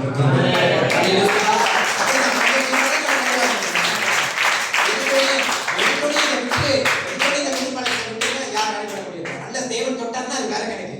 ஆனா மனிதனா இருந்து நம்ம செயல்முறைக்கு அபியாச முறைக்கு வரும்போது கொஞ்சம் கொஞ்சமா. இன்னைக்கு மரம் நெட்டு ஒரு செடியை வெட்டி ஒரு நொடியா மரத்தை நெட்டு நாளைக்கு கனி கொடுத்துருமா? சொல்லுங்க, நீங்க சொல்லுங்க. வேற கிராமதானே? இன்னைக்கு மரத்தை வெட்டி ஒரு சின்ன தொடியா மரத்தை இங்க ஒரு நிறைய பச்சை பசங்க இருக்கு, இங்க வச்சு தண்ணி ஊத்துறோம். இன்னைக்கு ராத்திரி தூங்கும் போது வளர்ந்து நாளைக்கு எந்திரிக்கும் போது பழம் கொட்டிடுமா? முடியாது. தானே? அது வளரணும், அதுக்கு ஒரு டைம் எடுக்கும். அப்புறம் அந்த நேரம் வரணும், காய்க்கிற பழம். அப்புறம் அந்த இது உண்டாகணும், அப்புறம் அது பழுகணும், அப்புறம் நம்ம அதை பழக்கணும், அப்புறம் அந்த வாயில போடணும். அதே மாதிரி பாவமும் அப்படிதான். சில பாவத்தை ஆண்டவர் உடனே விட செய்வார், மனம் உடஞ்சி. சில பாவத்தை நீங்க முயற்சி பண்ணாலே போதும், தேவன் கிருபை கொடுப்பார். அல்லேலூயா. முயற்சி இருந்தால் போதும், மனம் இருந்தால் மார்க்கம் உண்டு. தமிழ்ல சொல்லுவாங்க. அவரே நீங்க முயற்சி பண்ணி இந்த பாவத்தை நான் விடுற ஆண்டவரேன்னு தேவ சமூகத்துல கொஞ்சம் ஒப்பு கொடுத்தாலே போதும். ஆண்டவர்கிட்ட என்னால முடியலன்னு கண்ணீரோடு முழங்கால் போட்டு, ஆண்டவரே இந்த பாவம் எனக்கு ஒரு தடையா இருக்கு, உங்க ஊழியத்தை செய்ய முடியாம ஒரு தடையா இருக்கு, உங்க சத்தத்தை கேட்க முடியாம ஒரு தடையா இருக்கு, இதை நான் இன்னையோட விட்டுறணும் ஆண்டவரே, எனக்கு பலன் கொடுங்க ஆண்டவரே. உண்மையான இருதயத்தோடு கேட்டாருன்னா அவர் எந்த மூலையில இருந்தாலும் உங்க ஜெபத்துக்கு உங்க மனம் திரும்பதற்காக வந்து நின்றுவார். அல்லேலூயா. அவர் சத்தத்தை நீங்க கேட்காம இருக்கலாம், ஆனா உங்க இருதயத்தில் ஆண்டவர் பரிபூர்ண சமாதானத்தை கொடுத்து அதை விட செய்வார். எத்தனை சாட்சியை நம்ம கேட்கிறோம், இதுக்கு முன்னாடி எத்தனை மீட்டிங் போயிருப்போம், எத்தனை சாட்சிகளை கேட்கிறோம்.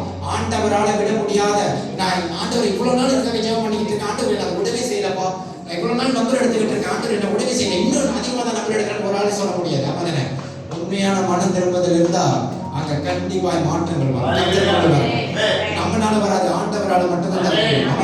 அதுதான் நான் சொன்ன மாதிரி, stop expecting people what only God can give.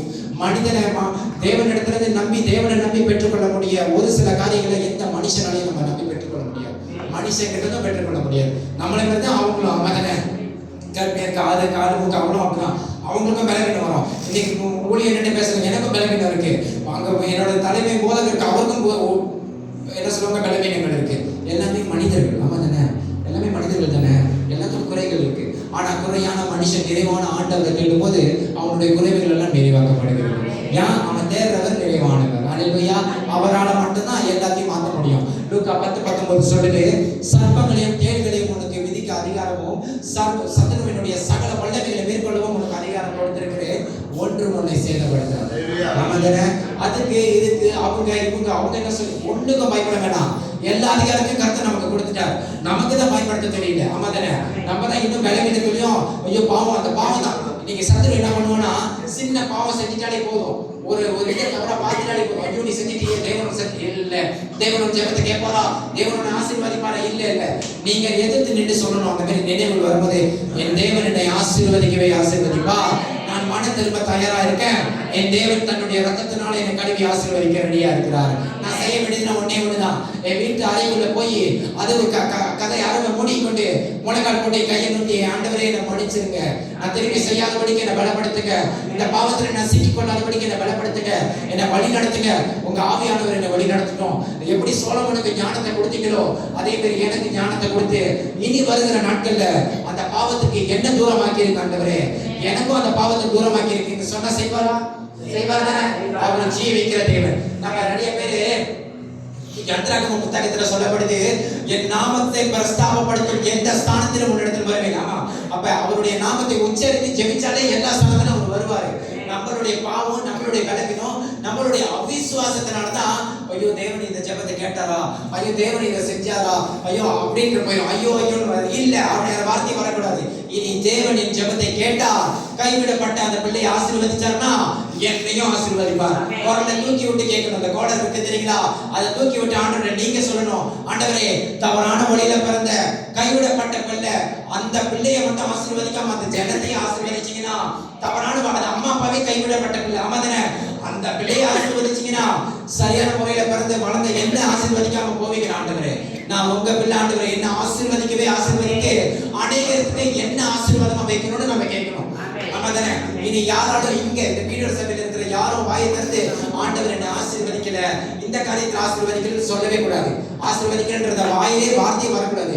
ஆண்டவர் என்ன ஆசீர்வதிச்சிருக்காருன்னா நீங்க இன்னைக்கு சொல்லணும். இதுக்காக அல்லேலூயா. தேவன் எவ்வளவு நல்லவர் பாத்தீங்களா? ஆமாதானே? நான் சொல்றதுனால இல்ல, நீங்களே ஒவ்வொரு ஆளும் தனிப்பட்ட முறையில தனிப்பட்ட வாரியத்தில் உணர்ந்திருப்பீங்க தேவன் எவ்வளவு நல்லவர். ஆமாதானே? ஆமாதானே? கைவிடப்பட்ட பிள்ளை. ஆமாதானே? கைவிடப்பட்ட பிள்ளை, அந்த பிள்ளை அது சரியான முறையில கல்யாணம் பண்ணல, அவ்வளவு ஒரு எகிப்து அடிமை பெண்ணு, அவங்க அப்பாவும் அவங்க முதல் மனைவி பேச்சை கேட்டு அதை பார்த்தீங்களா, அது நீங்க அந்த ரொமனைஸ் பண்ண கன்க்ளூஷன் பண்ணும்போது அது ஒரு தவறான ஒரு பிறப்பு தானே, அது ஒரு தவறான திருமணம். ஆமாதானே? கைவிடப்பட்ட பிள்ளை யாரு, அது தேவனால் நியமிக்கவே படல, உண்மை தானே, அங்கீகரிக்கப்படாத ஒரு குழந்தை. நம்ம மனுஷால நம்ம ஈக்குவலாம் எப்படி பேசுவோம், அவங்க அம்மாவே தவறா போயிட்டு வந்து குழந்தை பையன் அப்படிதான் பேசுவோம். ஆமாதானே? ஆனா ஆண்டவர் அதெல்லாம் பார்க்கணும். அந்த 13 வயசு பையனுக்காக ஒரு நீர் ஊற்றியை திறந்திருக்கு. இன்னமும் இருக்கு அந்த வனாந்தரம், மைய சேவால அந்த வனாந்தரம், புரியுதா? அப்படியாப்பட்ட ஒரு ஆண்டவர் தான் நம்ம திறக்கப்படாத வாசலையும் கர்த்தர் திறப்பார், அடைக்கப்பட்ட வாசலையும் கர்த்தர் திறப்பார். அவருக்கு மறைவா ஒன்றும் இல்லை. அல்லேலூயா. திறக்கணும்னு முடிவு பண்ணிட்டாருன்னா ஃபீல் பண்ண மாட்டாரு, பேக் அடிக்க மாட்டார். ஆமாதானே? அவர் திறந்துட்டு போய்கிட்டே இருப்பார். ஆமாதானே? நமக்காக திறக்கணும்னா முதல்ல நம்ம மேல அவருக்கு ஒரு வரணும், ஒரு நம்பிக்கை. அல்லேலூயா. ஆண்டவரே ஆசீர்வதிங்க ஆசீர்வதிங்க ஆசீர்வதிக்க நான் தயாரா தான் பாருங்க, எனக்கு உன் மேல ஒரு நம்பிக்கை வரும்படிக்கு நீ இருக்கியா ஆண்டவர் கேட்டாலும் நம்ம எங்க பேசுவோம். உன் பாவத்தை எல்லாத்தையும் இவ்வளவு நாள் நான் மன்னிச்சேன், உன்னை இவ்வளவு நாள் நான் ஆசீர்வதிக்கிறேன், எவ்வளவு காரியத்தை நான் ஆசீர்வதிச்சுட்டு தான் இருக்கேன், ஆனாலும் என் பார்வைக்கு நீ நம்பிக்கையா இருக்கியா? உண்மைதானே?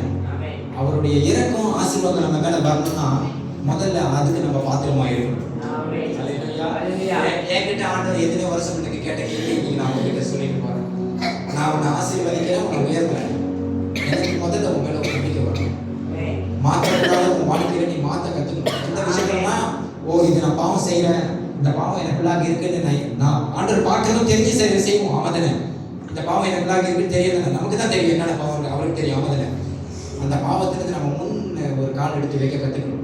அதை வச்சாதான் ஆண்டவர் கிருபை கொடுப்பார். அப்பதான் ஆண்டவர் நம்பிக்கை வரும், இவன் எனக்காக ஆயத்தமா இருக்கான், முயற்சி செய்யறான். முயற்சி இருந்தாலே போதும், விடுதலையை கற்றுக் கொடுப்பார். வசனம் அழகை சொல்லுது, குதிரைகள் யுத்தங்களுக்கு ஆயத்தமாகும், ஜெயமோ கர்த்தரால். குதிரைகள் யுத்தங்களுக்கு ஆயத்தமானாதான் ஜெயத்தை கத்து தர முடியும். குதிரைகள் உட்கார்ந்துட்டே இருந்தா யுத்தத்தை ஜெயத்தை தர முடியுமா? சொல்லுங்க. உட்காந்து இருந்தா வெட்டி போட்டுருவாங்க அந்த குதிரையை. அடுத்த மக்கள் கரியா குதிரைகள் முதல்ல யுத்தங்களுக்கு ஆயத்தமாகும். நான் ரெடியா இருக்க ஆண்டவரேனா அங்க விடுதலையும் வெற்றியும் கத்து தர முடியும். அதே மாதிரி உங்களை கர்த்தர் ஆசீர்வதிக்கணும்னா முதல்ல உங்க மேல ஒரு நம்பிக்கை வரணும். அந்த நம்பிக்கை என் மேல வரும். இந்த நிமிஷத்தினாலே இந்த நாள்ல இருந்து என் மேல ஒரு நம்பிக்கை ஆண்டவர் மேல வர வைப்பேன் அப்படின்றவங்க மட்டும் நல்லா எந்திரிச்சு நின்று ஆண்டவரோட ஒரு உடன்படிக்கை நீங்க செய்யணும். புரியுதா? நல்லா நீங்க நீங்க நீங்க உங்களுக்காக ஜெபம் பண்ண போறீங்க. இந்த நிமிஷம் இந்த வினாடி நீங்க டைம் எடுத்து உங்களுக்காக ஜெபிக்க போறீங்க. உங்களுக்கு தான் தெரியும் உங்க வாழ்க்கையில எந்த விஷயத்துல பலவீனம் இருக்கு, எந்த இடத்துல குறைகள் இருக்கு, எந்த இடத்துல மாற்றம் வேணும், எதுல ஒரு முன்னேற்றம் வரணும் உங்களுக்கு தான் தெரியும். ஆமா தானே? இவ்வளவு நாள் நிறைய ஊழியக்காரங்க உங்களுக்காக ஜெபிச்சிட்டாங்க. இந்த நிமிஷம் நீங்க பர்சனலா ஆண்டவரோட பேச போறீங்க. நான் நம்பி சொல்றேன், ஆண்டவர் உங்க எல்லா ஜெபத்தையும் இங்க நீங்க பண்ற ஜெபத்தை கேட்பாருங்க. விசுவாசிக்கிறவங்க கண்களை மூடி கையில உயர்த்தி நீங்க உங்க வாழ்க்கையில எந்த மாற்றம் வரணும். இப்ப நீங்களும் தேவன் மட்டும் தான். சுத்தி முத்தி பார்க்க வேணாம், அங்கே இப்ப பார்க்க வேணாம், கர்த்தரை மட்டும் நீங்க பார்க்க போறீங்க. இப்ப நீங்க பண்ற ஜெபம் உங்க வாழ்க்கையில ஒரு பெரிய மாற்றத்தை கொண்டு வர போகுது. ஆசீர்வாதத்தை காண போறீங்க. விசுவாசத்தினாலே நீதிமான் பிழைப்பான். விசுவாசித்தா இந்த பீடர் சபையோட எல்லாமே ஆசீர்வாதத்தை காண்பீர்கள், விடுதலையை காண்பீர்கள், சந்தோஷம், சமாதானம், கிருபை அதிகமாகும். இங்க இனி வரும்போது இனி ஜனங்கள் பெருகி இருப்பாங்க. நீங்க வெளியே போய் அனைவருக்கு ஆசீர்வாதமா இருப்பீங்க. இன்னைக்கு நீங்க தேவனோட தனி பொருத்தனை ஒரு உடன்படிக்கை பண்ணுங்க. ஆண்டவர் ஆபிரகாமை பார்த்து சொல்றார், நான் உன்னோடு ஒரு உடன்படிக்கை செய்து உன்னை ஆசீர்வதிப்பேன். இன்னைக்கு நீங்க தேவனோட ஒரு உடன்படிக்கை செய்ய போறீங்க. தனிப்பட்ட உடன்படிக்கை. இன்னைக்கு நீங்க கொடுக்கிற இந்த நேரம் தனி உடன்படிக்கை உங்களுக்கு ஆண்டவருக்கு மட்டும்தான். இதுல இருந்து மீறாதபடிக்கு, இதை விட்டு விலகாதபடிக்கு, இதை கை கொள்ளும்படிக்கு நீங்க அற்புதம் செய்ய போறீங்க. அப்படி நல்லா கண்ண மூடி நல்லா ஜெபிக்கலாமா?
கர்த்தாவே இந்த மீனோட சபையோட மக்களை உங்களுடைய பாதத்துல ஒப்பு கொடுக்கிற ஆண்டவரே, இந்த காலத்துல ஒப்பு கொடுக்கிற சுவாமி, இங்க இருக்கிற ஜனங்களை கர்த்தர் முன்குறித்து இருக்கிறேன் ஆண்டவரே. முன்குறிக்கப்பட்டதனால எங்கள் யாருமே சும்மா வெறுமையா இல்லை ஆண்டவரே. கர்த்தாவே இவர்கள் செய்யும் வேலையை கர்த்தர் அறிந்திருக்கிறேன். கர்த்தாவே இவர்களுடைய இருதயத்தின் வாஞ்சைகளை கர்த்தர் அறிந்திருக்கிறேன். இவைகளுடைய தேவைகளை கர்த்தர் அறிந்திருக்கிறேன். கர்த்தாவே பெரியவர்கள் சிறியவர் வரை அனைவரையும் உங்களுடைய பாதத்தில் ஒப்பு கொடுக்கிறேன். கர்த்தாவே இவர்களின் தேவைகளை சந்தியும், இவர்களை வழிநடத்தும், இவர்களை பரிசுத்தப்படுத்தும். இனி வருகிற நாட்கள் இவர்கள் உமக்கு பிரயோஜனமா அநேகருக்கு ஆசீர்வாதமா இருக்கும்படி நிச்சயம் செய்யும். வழிநடத்த மாட்டேன். உங்களுடைய கரம் பிள்ளைகளை வழிநடத்தும். இவர்களுடைய போக்கையும் பணியும் ஆசீர்வதித்து வழிநடத்தும். இவர்களை பரிசுத்தமாக்கும். இவர்கள் கையின் பிரயாசத்தை ஆசீர்வதும். பரிபூர்ண சுகத்தை கொடுக்கும். கர்த்தருடைய கரம் இவர்களை வழிநடத்தும். எப்படி சாலமோனுக்கு ஞானத்தை கொடுத்தீரோ அதே போல உடைய பிள்ளைகள் உடைய ஜனங்களா இருக்கிற இந்த மீனோட சபை மக்களுக்கு ஞானத்தை கொடுத்து, அறிவை கொடுத்து, புத்தியை கொடுத்து, இனி வருகிற காலங்களை உபயோகமாய் பயன்படுத்திக் கொள்ள சரியான முறையில பிரயோஜனம்